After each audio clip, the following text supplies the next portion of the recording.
విశ్వాని అయితే ధీరజ్ చందు అయితే ఇద్దరు కలిసి బాగా రక్తం కారేదాకా కొడుతూ ఉంటారనమాట.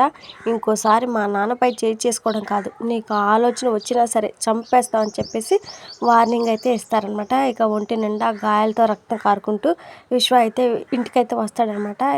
విశ్వాన్ని అలా చూసేసరికి ఇక భద్రావతి సేనాపతులు అయితే, విశ్వ ఏమైందిరా, ఒంటి నిండా ఈ దెబ్బలేంట్రా, అయ్యో ఏమైందిరా అని చెప్పేసి టెన్షన్ పడుతూ ఉంటుంది అనమాట భద్రావతి. ఇక విశ్వ అయితే ఏం మాట్లాడకుండా అలా ఉండగానే, అయ్యో ఏమైందిరా, మాట్లాడవేంట్రా చెప్పు అని చెప్పేసి సేనాపతి అయితే అడుగుతూ ఉంటాడనమాట. ఇక విశ్వ అయితే, ఏం చెప్పండి నాన్న, ఇది నా చెల్లెల వల్ల జరిగిన గొప్ప కార్యం అని చెప్పనా, ఆ ధీరజ్ గారిని పెళ్లి చేసుకోవడం వల్ల మన పరువు మాత్రమే పోవడం కాదు, వాళ్ళ చేతిలో చావు దెబ్బలు తినాల్సి వస్తుందని చెప్పను అని చెప్పేసి అంటూ ఉంటాడనమాట. ఇక భద్రావతి, ఏంట్రా ఏం మాట్లాడుతున్నావురా, నీపై చేసుకున్నది ఎవరు అని చెప్పేసి అడుగుతూ ఉంటుంది అనమాట. ఇంకెవరు, ఆ రామరాజు గారి కొడుకులు చందుగాడు ధీరజ్ గాడు నన్ను చావబాదారు అని చెప్పేసి జరిగింది మొత్తం చెప్తాడనమాట విశ్వ.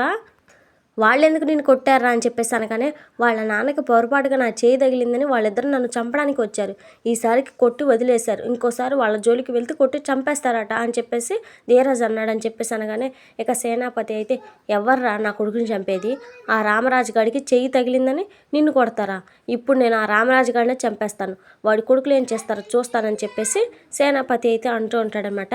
సేన ఆగరా అని చెప్పేసి భద్రావతి ఆపడంతో, ఏంటక్క ఆగేది, నా రక్తం ఉడికిపోతుంది, నా కొడుకుని ఎలా చావగొట్టారో చూడని చెప్పేసి అంటూ ఉంటాడనమాట సేనాపతి. సేనా తొందరపడకు, ఇప్పుడు మనం దెబ్బతీయాల్సింది ఆ రామరాజు గారిని కాదు అని చెప్పేసి భద్రావతి అయితే అంటూ ఉంటుందన్నమాట. అవునానా, ముందు మనం ఆ ధీరజ్ గారు అంత చూడాలి, మన ప్రేమను లేపుకెళ్ళింది కాకుండా ప్రతి దానికి మనపై ఎగిరెగిరి పడుతున్నాడు, ముందు వాడంతా చూస్తే ప్రేమ మన ఇంటికి వస్తుంది, అందుకే ఆ ధీరజ్ గారు అంత చూడాలని చెప్పేసి విశ్వ అయితే అంటూ ఉంటాడనమాట. మనం అంత చూడాల్సిందే ఆ ధీరజ్ గారిని కాదురా, ఆ రామరాజు గారి పెద్ద కొడుకు చందు గారిని, టైం చూసి కొట్టాల్సిన టైం వచ్చేసింది, శత్రువుని చంపడం అంటే ముందు వాడిని మానసికంగా చంపేయాలి, ఇప్పుడు అసలే రామరాజు గారు ఆ చందుగాడి పెళ్లి కావటం లేదని బాధలో ఉన్నాడు, ఇప్పుడు మనం ఆ పెళ్లిని చెడగొట్టి జీవితాంతం చందుగాడికి పెళ్లి కాకుండా చేస్తే రామరాజు గారు బతికిన శవం అవుతాడు, ఇది కదా శత్రువుని దెబ్బ కొట్టడం అంటే అని చెప్పేసి భద్రావతి అయితే అంటూ ఉంటుంది అనమాట. నువ్వు చెప్పింది కరెక్టే అక్క, మనం భాగ్యానికి ఎంత చెప్పినా ఆవిడ వినడం లేదు కదా, మరి పెళ్ళిని ఎలా ఆపుతావు అని చెప్పేసి సేనాపతి అయితే అంటూ ఉంటాడనమాట. అది ఎలాగో నేను చెప్తాను కదా అంటూ ప్లాన్ మొత్తం చెప్తూ ఉంటుందన్నమాట. ఇక విశ్వ, నువ్వు వెళ్ళి ఆ పనిలో ఉండరా అని చెప్పేసి చెప్తూ ఉంటుంది భద్రావతి. రేయ్ రామరాజు, అయిపోయావురా, నీ పెద్ద కొడుకు పెళ్ళిని చెడగొట్టి నిన్ను మోకాళ్ళపై కూర్చోబెట్టబోతున్నా, రెడీగా ఉండని చెప్పేసి భద్రావతి అయితే కోపంతో రగిలిపోతూ ఉంటుంది అనమాట. ఇక చందు తిరుపతి అయితే బైక్ మీద వస్తూ ఉండగా పోలీసులు అయితే దారిలోనే వస్తారనమాట. చందుని ఇక నిన్ను అరెస్ట్ చేస్తున్నాను చెప్పేసి వ్యాన్లోకి అయితే ఎక్కించుకుంటూ ఉంటారు. చందు అయితే, నువ్వే కదా వచ్చి జీబు ఎక్కువ అని చెప్పేసి పోలీసులు అనగానే, ఎందుకు సార్ నేనేం తప్పు చేశానని చెప్పేసి చందు అయితే అడుగుతూ ఉంటాడనమాట. చేసిందంతా చేసి ఏం చేశానంటున్నావేంటి, భద్రావతి మేనల్లుడిని కొట్టావని నీపై కంప్లైంట్ ఇచ్చారు, పద నిన్ను అరెస్ట్ చేస్తున్నాను చెప్పేసి చందును బలవంతంగా జీప్ అయితే ఎక్కిస్తారనమాట. సార్ ప్లీజ్ సార్, ఇది ఫ్యామిలీ గొడవ, మేము తేల్చుకుంటాం, వీడికి ఎంగేజ్మెంట్ ఉంది, దయచేసి అరెస్ట్ చేయొద్దు సార్, ఆ విశ్వ కంప్లైంట్ వెనక్కి తీసుకునేటట్టు చేస్తాం సార్ ప్లీజ్ అని చెప్పేసి తిరుపతి బ్రతిమలాడతాడనమాట. అయినా కానీ పోలీసులు అయితే వినిపించుకోకుండా చందుని అయితే అరెస్ట్ చేసి తీసుకుని వెళ్తారనమాట. భగవంతుడా ఇప్పుడు ఏం చేయాలని చెప్పేసి ధీరజ్కి అయితే ఫోన్ చేస్తాడు తిరుపతి. రే చిన్నోడా, చందుని అరెస్ట్ చేశారా అని చెప్పేసి చెప్పడంతో ధీరజ్కి అయితే గుండె ఆగినంత పని అవుతుందన్నమాట. వెంటనే వచ్చేస్తున్నాను మామ అని చెప్పేసి బయలుదేరతాడు.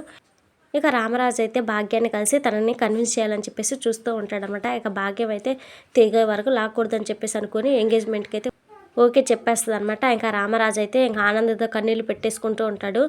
మాటలు చెప్పలేనంత సంతోషం, మనసు నిండిపోయినప్పుడు తెలియకుండానే కన్నీళ్ళు వస్తాయని అంటారు.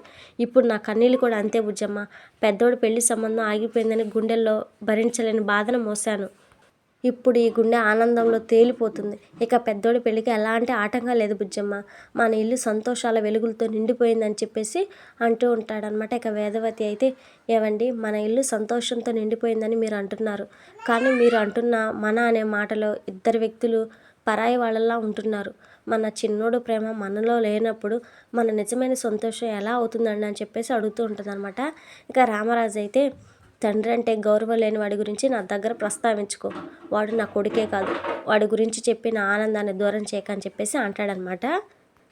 అయ్యో ఎందుకండి అంత కోపం తెచ్చుకుంటారని చెప్పేసి అనగానే, నాది కోపం కాదు బుజ్జమ్మ, బాధ, నగలు అమ్మేశానని చెప్పిన వాడు తిరిగి ఎలా తీసుకొచ్చావు అని అడిగితే ఇప్పటివరకు సమాధానం చెప్పలేదు. నాకు ఎంత బాధగా ఉంటుందో నీకు తెలియట్లేదా అని చెప్పేసి అంటూ ఉంటాడనమాట రామరాజు. అది కాదండి, మీరు అరెస్ట్ కాకుండా ఉండాలనే కదా వాడు ఆ నగలను తీసుకొచ్చి ఇచ్చింది. వాడు మీరు అడిగిన దానికి సమాధానం చెప్పలేకపోతున్నాడంటే అదేదో చెప్పుకోలేని సమస్యని మీరు అర్థం చేసుకోవాలి కదండి. మీరు అరెస్ట్ కాకుండా మీ పరువు కాపాడిన వాడు మీ మాటకి ఎందుకు వెలివేవడని అనుకుంటున్నారు? మీ బతుకు మీరు బతకండి అని మీరు అన్న ఒకే ఒక్క మాటకి వాడు ప్రతి క్షణం కష్టపడుతున్నాడు. నాన్న అంటే ఎంత గౌరవమో చెప్పడానికి ఇంతకంటే ఏం కావాలండి. చిన్నోడిని ఒక్కసారి క్షమించండి, దయచేసి అర్థం చేసుకోండి అని చెప్పేసి ఏడుస్తూ ఉంటుందన్నమాట వేదవతి. ఇక రామరాజు అయితే ఆలోచిస్తూ ఉంటాడు. ఎంతలా తిరుపతి వచ్చేసి పెద్దల్లుడిని పోలీసులు అరెస్ట్ చేశారు బావ అని చెప్పేసి అంటాడనమాట. ఇక ఆ మాట వినగానే రామరాజుకి గుండె ఆగినంత పని అయితే అవుతుందన్నమాట.